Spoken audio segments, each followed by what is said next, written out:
Welcome to In the Spotlight, a regular podcast from the Witham, Barnard Castle's Community Arts Centre.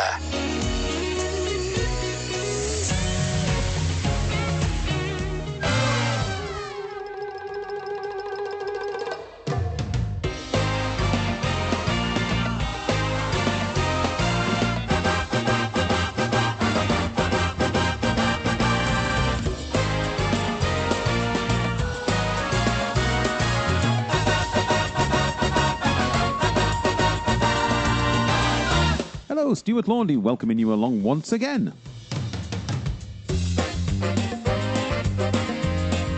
Now, I've no doubt that listeners of a certain vintage, such as myself, will recognise the music being played as the Pearl and Dean theme that used to accompany a visit to a cinema. Why are we playing this? Because we're off to the movies this week, that's why.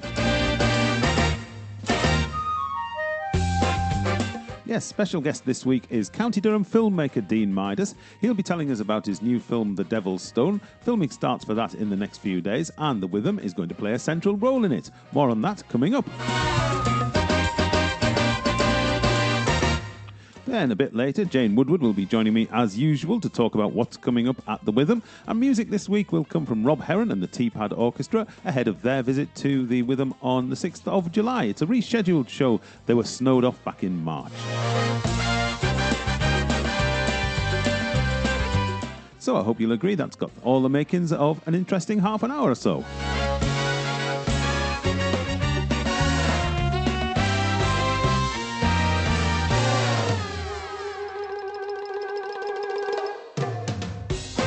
Well, first, the filmmaker Dean Midas. I caught up with him a couple of days ago to talk all things movie magic. So for this week's podcast, I'm delighted to be joined by filmmaker Dean Midas. And you might wonder why we're talking to Dean this week. Well, it's because the Witham, as everybody knows, is a fine venue for showing films. But for Dean's latest masterpiece, the Witham is going to take, well, perhaps not centre stage, but will certainly have a walk-on part. Would that be fair enough to say? It's going to be the big finale of the film, so rather more than a walk-on part. Then yes, it's going to be the main attraction. So it's going to be the headline act.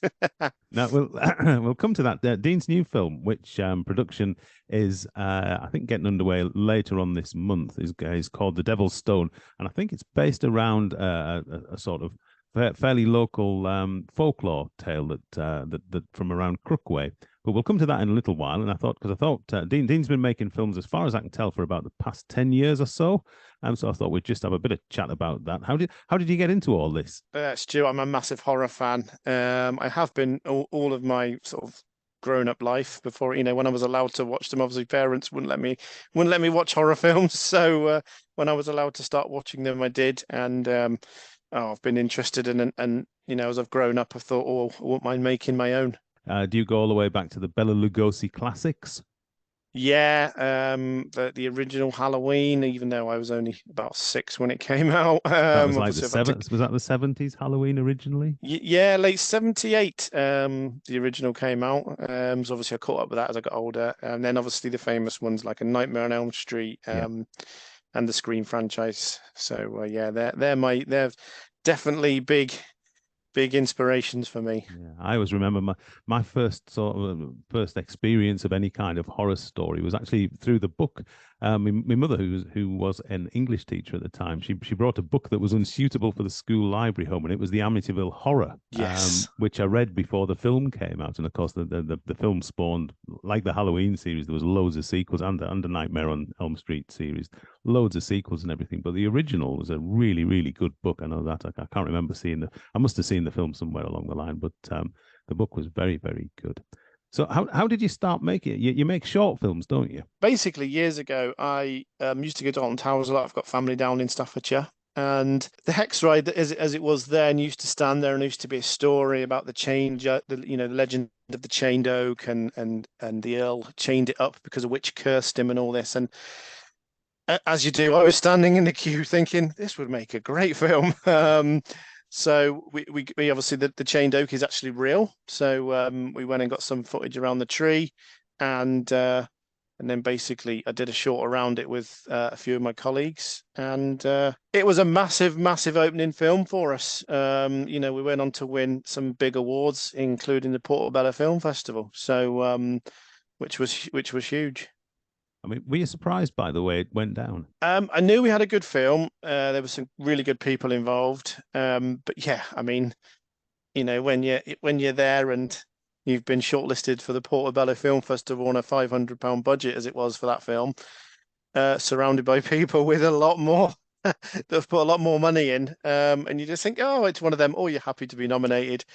We didn't get to find out. We found out as they read it out that we'd Right. won. That's when we found out. So that was a moment I will never forget, and the shock was, wow, it was unbelievable. But yeah, but as I also said, it sort of then put me on one of them, Rocky Balboa moments, because it's like the first film's done really, really well, so it's a lot to live up to.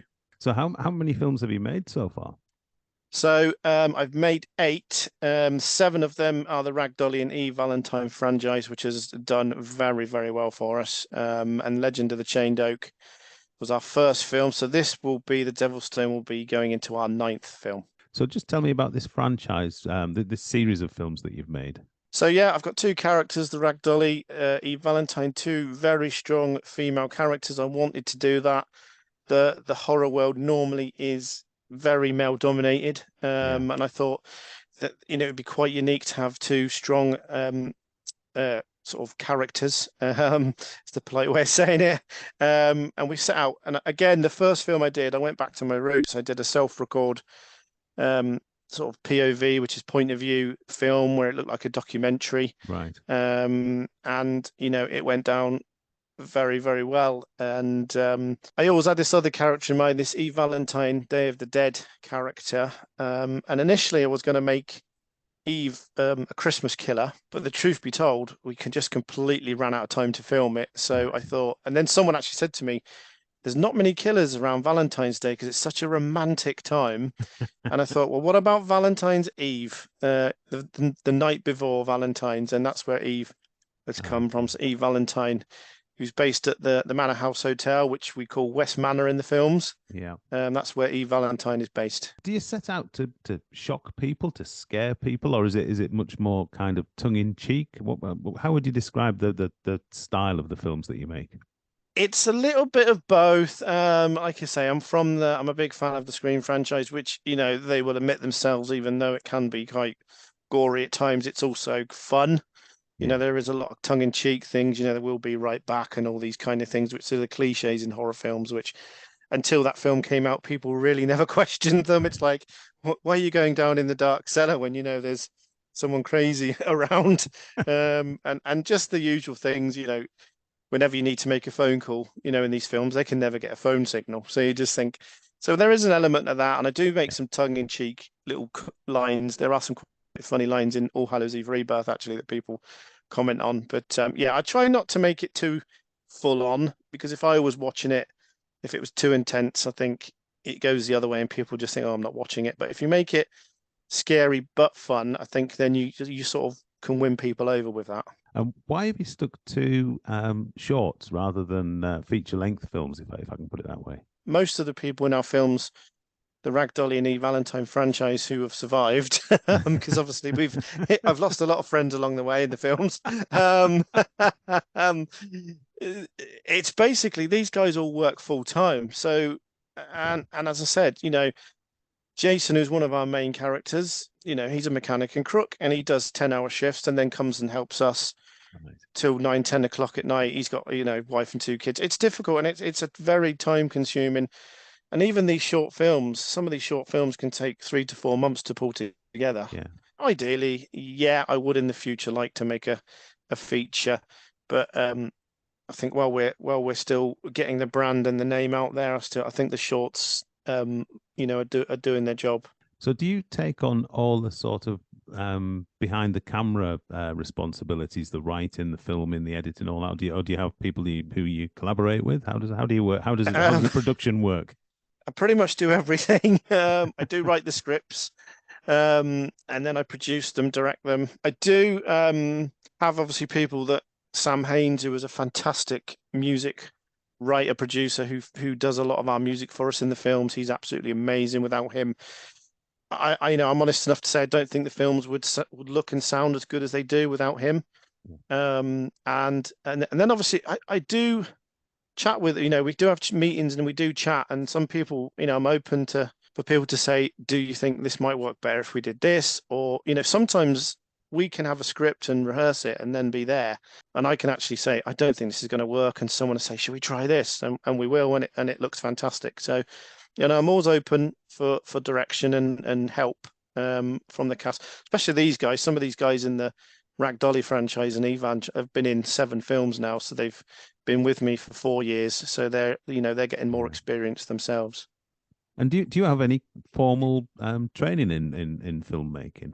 Completely self-taught. I've obviously got a lot of production skills just from stuff I used to do bits and bobs when I was promoting acts on the X Factor and stuff like that. So you do pick up a lot of stuff along the way. But no, I am self-taught. There's no I'm honest with people. There's no formal qualification there. I didn't go to media school or anything like that. I've pretty much learned to do everything myself. And I can see that now in some of my earlier films. There's things even now 4 years ago, I think that wouldn't look like that now if with my experience and knowledge getting better. Yeah. I just think that would look better, or it would be a bit more polished than it looks there. So I suppose it's like any industry, as you get your experience and you pick up what works and what doesn't work, you sort of learn to better yourself.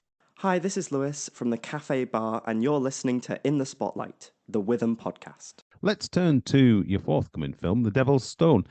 Give us a quick précis of what this one's about, without giving too much away, obviously. Yeah, so The Devil's Stone is actually in Crook, 3 pieces of stone, thought to be over 10,000 years old. It was in the Lake District originally, and then was moved by a glacier. It didn't used to be in the centre of Crook. It used to be up in something called Duffield Hill at the top, but it was moved down in the 60s down to where it is now outside the Civic Theatre in Crook, the County Council Crook, and it's there now. So, and I don't think half the people that even live in the town realise what it is. It has got the Devil's Stone on it, and it says where it's from and stuff. But yeah, I think this is our way of saying, look, you've got this really great thing in the middle of your town. Go and at least just go and have a look at it. And the story goes that if you run round it a few times, the devil's supposed to appear. Is that the story behind it?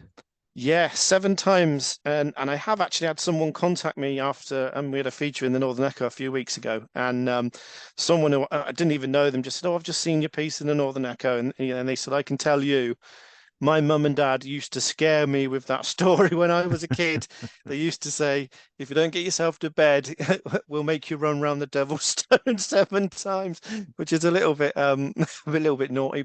But yeah, so I know a lot of youngsters, are more aware of it because I think it used to be a threatening story from the parents. Does that form part of the film, the folklore part of it? Yes, that is. I mean, I wanted to, obviously, it will spin off away from it a little bit, but the main story and the main reason that this is happening is because of the Devil's Stone and the 7 times. So I wanted to keep that massively, loyal to the stone, and that is going to feature in the film. So how do you end up at the Witham then? I'm intrigued. So I was looking for various buildings that had quite a size and a few rooms that we could spin off. And even like an outside space, and they've got everything that we need. They've even got that fantastic balcony that looks down onto the calf part, which is definitely, without giving anything away, going to be used in the film. And I just thought they've got an outside space, and there's just so much room for us to be able to do what we need to do, but also have a space where if there is someone in there hiding or not wanting to be seen, there's enough space for them to stay out of the way. And will you be looking for a few extras if we happen to be hanging around that day? Yes, I'm more than happy to get. I'd love some press, because obviously the story is, this isn't giving anything away, but the story is some students are going to go and spend the time there. There is going to be a backstory with the Witham, which I have cleared with them, so it's all above board. And my character Saya Hicks, which is the new character, his family would have had a connection to the Witham whilst all the Devil's Stone stuff was going on. Ah, excellent stuff. It sounds intriguing. I can't wait to see what it turns out like. And you've picked a suitably horrific date for it to be premiered on, is that right? Friday the 13th of October. Of course. Whatever else. You know what? It was going to be a couple of weeks later, and then I looked at the calendar and I said to my wife, there's a Friday the 13th in October. The Halloween month has a Friday the 13th.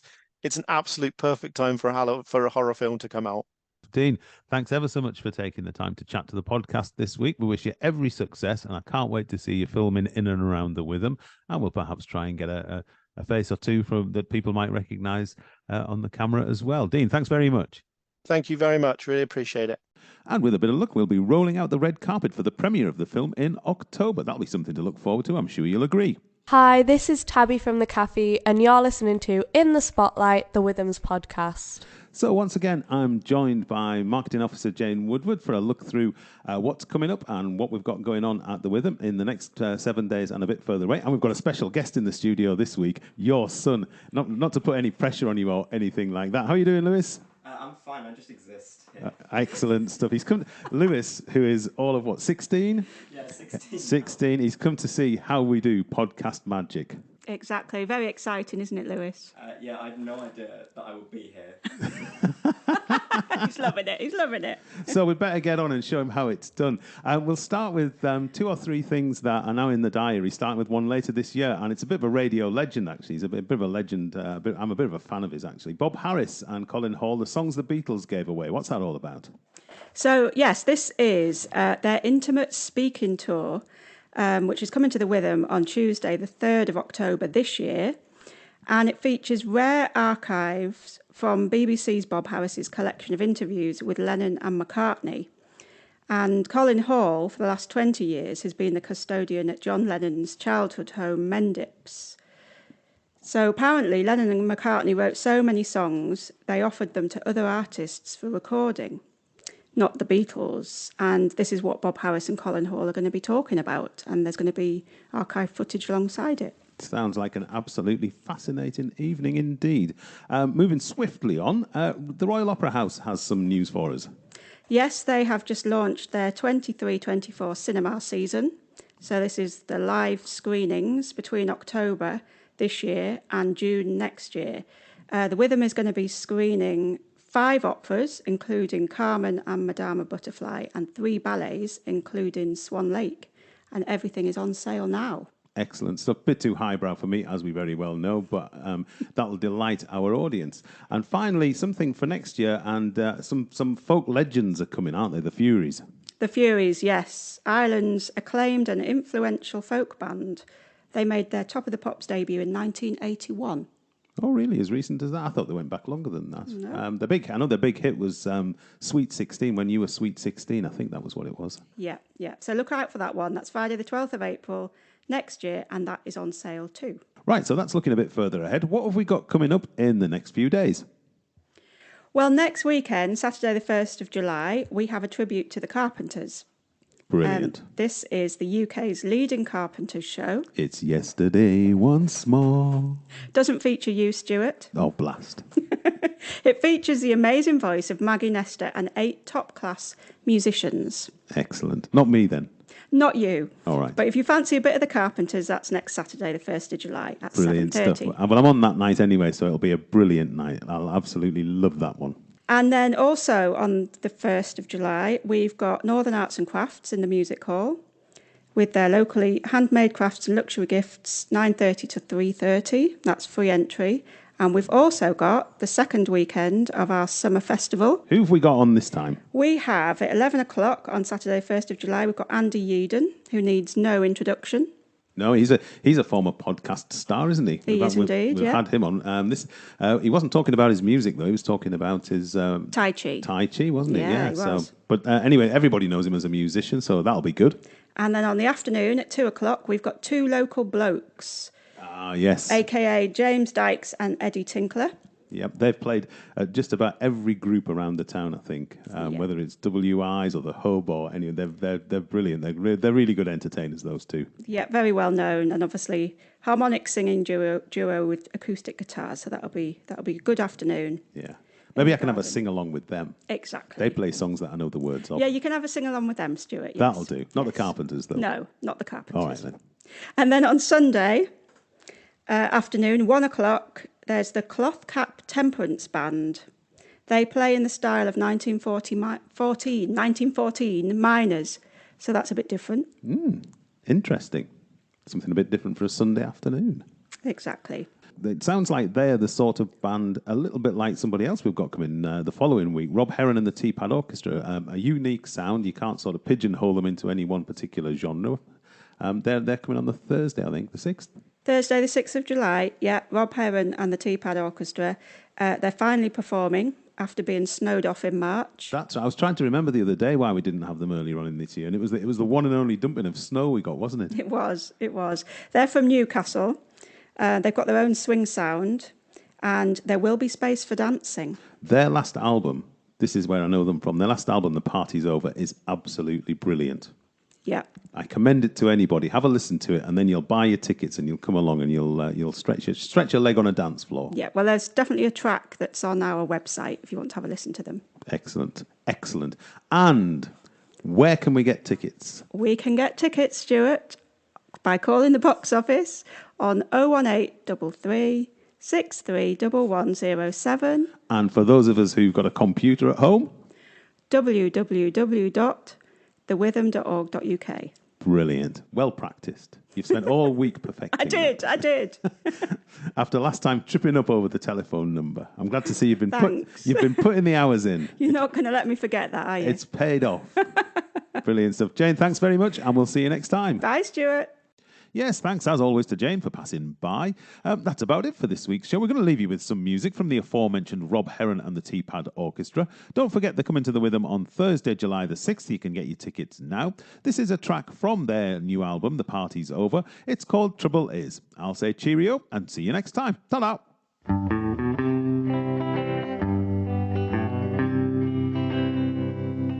I finally got over loving you. I finally found somebody new. No more lonely hours in darkness. The skies are so suddenly blue. For so long I struggled to forget you. For so long I stayed in my room. I'm patching up the pieces of my heart, babe. And sometimes I even smile too. Trouble is, I can't sleep at night. Trouble is, I cry all the time. Trouble is, I never learned to face life alone.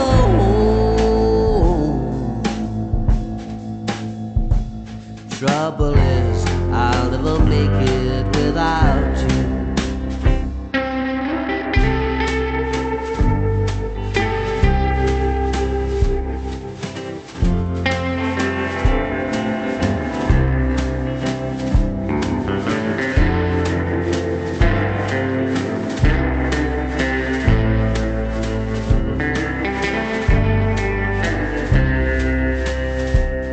Trouble ain't been leaving me alone since the day you said we were through.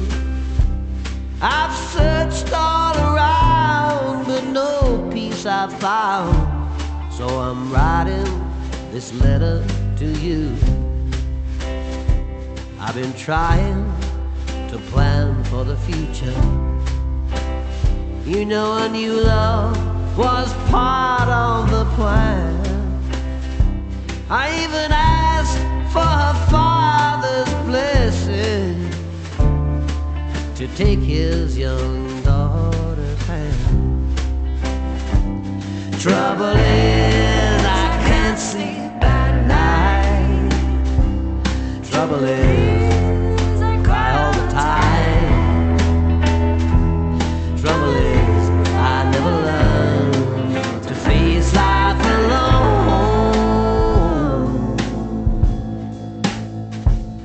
Trouble is I'll never make it without you.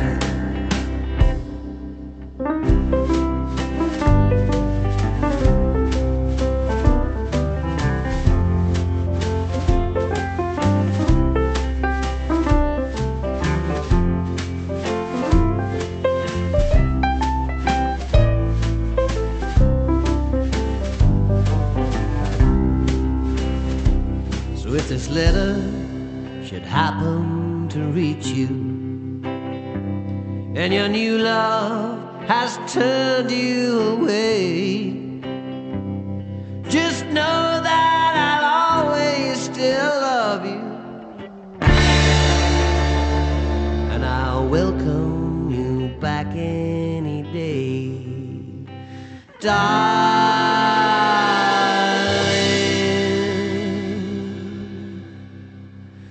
Trouble is I can't sleep at night. Trouble is I cry all the time. Trouble is I never learned to face life alone. Trouble is I'll never make it without you.